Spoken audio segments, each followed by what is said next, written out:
Welcome to autism reality Aditi and Devika. और आज मैं आपसे ऑटिस्टिक बच्चों के रिसेप्टिव एंड एक्सप्रेसिव लैंग्वेज की टॉपिक पर बात करूंगी। फ्रेंड्स, जब हम दूसरों से बात करते हैं तो रिसेप्टिव और एक्सप्रेसिव लैंग्वेज का उपयोग करते हैं, लेकिन अगर किसी बच्चे को दूसरों को समझने या अपने विचारों को दूसरों के साथ शेयर करने में प्रॉब्लम होती है तो उन बच्चों में लैंग्वेज डिसऑर्डर्स होते हैं। और ये लैंग्वेज डिसऑर्डर रिसेप्टिव या एक्सप्रेसिव लैंग्वेज डिसऑर्डर हो सकते हैं। फ्रेंड्स, आइए अब जानते हैं रिसेप्टिव और एक्सप्रेसिव लैंग्वेज के बारे में। तो सबसे पहले बात करते हैं रिसेप्टिव लैंग्वेज के बारे में। रिसेप्टिव लैंग्वेज का मतलब है ग्रहणशील भाषा, यानी कि जिसे हम रिसीव करते हैं। और किसी भी बच्चे में सबसे पहले रिसेप्टिव लैंग्वेज आता है, उसके बाद ही बच्चा एक्सप्रेसिव लैंग्वेज सीखता है। रिसेप्टिव लैंग्वेज बोली जाने वाली भाषा को समझने की क्षमता रखना, जिसे भी हम सुनते या पढ़ते हैं।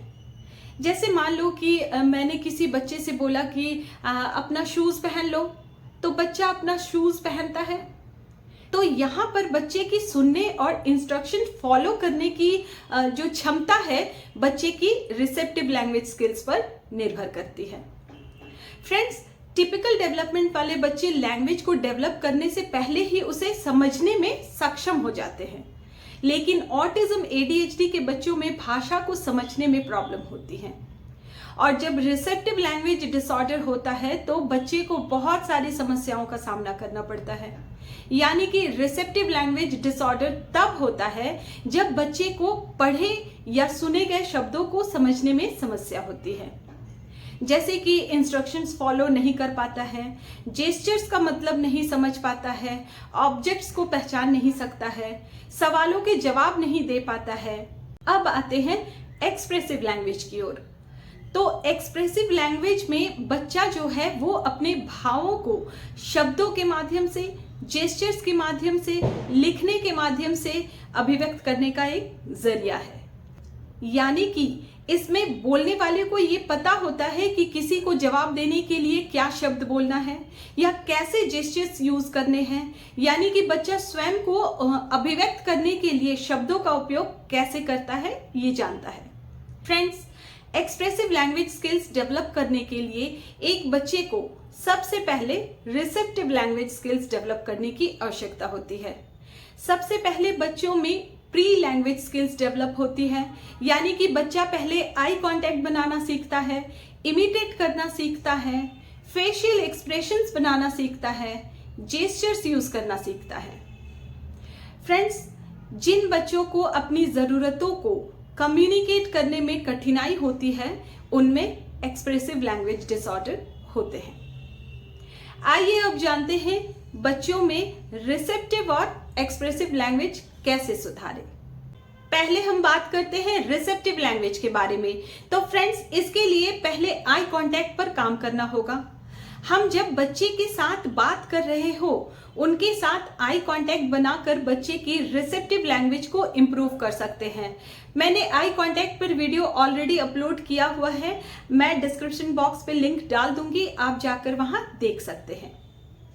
और दूसरा हम ये कर सकते हैं कि बच्चे की वोकैबुलरी को ज्यादा से ज्यादा बढ़ाने की कोशिश करेंगे, फ्लैश कार्ड के थ्रू, या फिर हम बच्चे को ऑडियो बुक सुना सकते हैं। इससे ऑडिटरी प्रोसेसिंग स्किल्स को इम्प्रूव कर सकते हैं। और फ्रेंड्स, वोकैबुलरी बढ़ाने के लिए हम अपने घर की चीजों से शुरुआत कर सकते हैं, वो ज्यादा बेटर होती है। जैसे बच्चा एवरीडे जिन चीजों को यूज करता है या हम डेली लिविंग में जो चीजें यूज करते हैं उनकी एक लिस्ट बनाएंगे। और जैसे बच्चे सुबह उठकर पेस्ट करता है तो हम बच्चे से कहेंगे पेस्ट लो, बट उसे पेस्ट लेने के लिए बोलेंगे तो सिर्फ वहां पेस्ट ही रखेंगे। ज्यादा चीजें रखेंगे तो बच्चा समझ नहीं पाएगा, बच्चा कंफ्यूज हो जाएगा और कुछ भी उठाकर हमें दे देगा। सिर्फ पेस्ट रहेगा तो बच्चा समझ जाएगा कि इसे ही पेस्ट कहते हैं, तो फिर पेस्ट ही उठा कर देगा। फिर इसी तरह ब्रश मांगेंगे। ऐसा आप 22-25 डेज करने के बाद देखेंगे कि बच्चे को ब्रश और पेस्ट में अंतर समझ आ गया है। आप अगर दोनों चीजें एक साथ भी रखते हैं, फिर पेस्ट मांगोगे तो बच्चा पेस्ट ही देगा।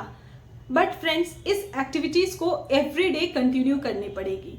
फिर जब बच्चा नहाने जाएगा तब हम उस समय उससे कह सकते हैं कि टॉवल दो या फिर टी शर्ट दो, पैंट दो, ठीक है, इस तरीके से बोलेंगे। ऐसे ही जब बच्चा लंच करेगा तो उसे प्लेट लेने के लिए बोलेंगे, फिर स्पून लेने के लिए बोल सकते हैं, ग्लास लेने के लिए बोल सकते हैं, बट वहां पर सिर्फ सिंगल चीजें ही रखनी होगी शुरुआत में, ताकि बच्चा चीजों को आइडेंटिफाई करना भी सीख जाए और उसकी शब्दावली भी बढ़ जाए।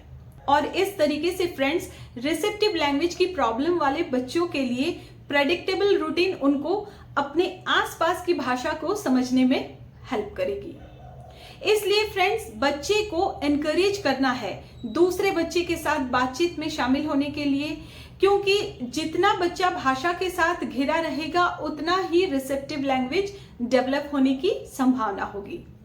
अब हम आते हैं एक्सप्रेसिव लैंग्वेज को कैसे सुधारें। इसके लिए हम सिंग सॉन्ग पैटर्न को यूज कर सकते हैं।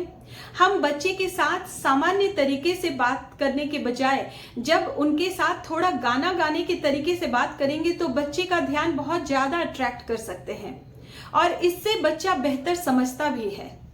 उसकी भाषा में भी सुधार होता है, यानी कि उसकी भाषा की अभिव्यक्ति में सुधार होता है। जैसे कि जब भी हम कोई राइम्स गाते हैं तो उसमें बहुत अधिक उतार चढ़ाव होते हैं, बहुत सारी लय होती है, बहुत सारे धुन शामिल होते हैं, चेहरे पर बहुत सारे एक्सप्रेशंस आते हैं, इशारे होते हैं। इसलिए जब भी कोई राइम्स गाते हैं तो बच्चा उसे बेहतर समझता है और याद रख पाता है, इसलिए वे भाषा को बेहतर ढंग से व्यक्त कर सकते हैं।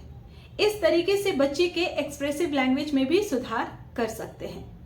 दूसरा, हम कुछ काल्पनिक खेल को भी खेल सकते हैं, प्रिटेंड प्ले कर सकते हैं डॉल के साथ या किसी फैमिली मेंबर के साथ। इसमें बच्चा कोई कैरेक्टर को प्ले करता है, जैसे टीचर स्टूडेंट का रोल प्ले करना, डॉक्टर पेशेंट का रोल प्ले करना, मम्मी पापा का रोल प्ले करना। इस तरीके का गेम जो है बच्चों को एक्सप्रेसिव बनाता है। इससे बच्चा अपनी बातों को शेयर करना सीखेगा, अपनी इमोशंस को बताना सीखेगा और कम्युनिकेट करना शुरू करता है, जिससे बच्चे की कम्युनिकेशन और लैंग्वेज स्किल्स डेवलप होती है।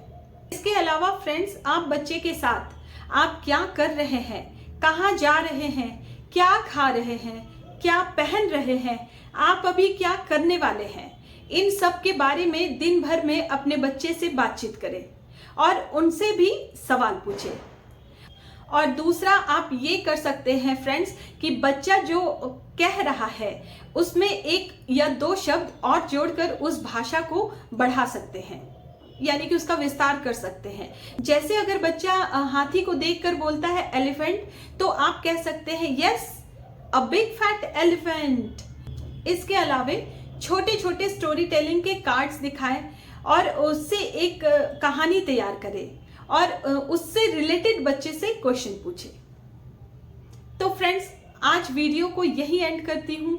आशा है ये वीडियो आपको पसंद आई हो। अगर आपको मेरी वीडियो से हेल्प मिलती है तो प्लीज एक लाइक और शेयर करें, ताकि दूसरे बच्चों को भी हेल्प मिले। और चैनल को सब्सक्राइब करें और बेल बटन को प्रेस करें, ताकि वीडियो की पहली नोटिफिकेशन सबसे पहले आप तक पहुंचे। मिलती हूँ अगली वीडियो में, तब तक के लिए बाय बाय।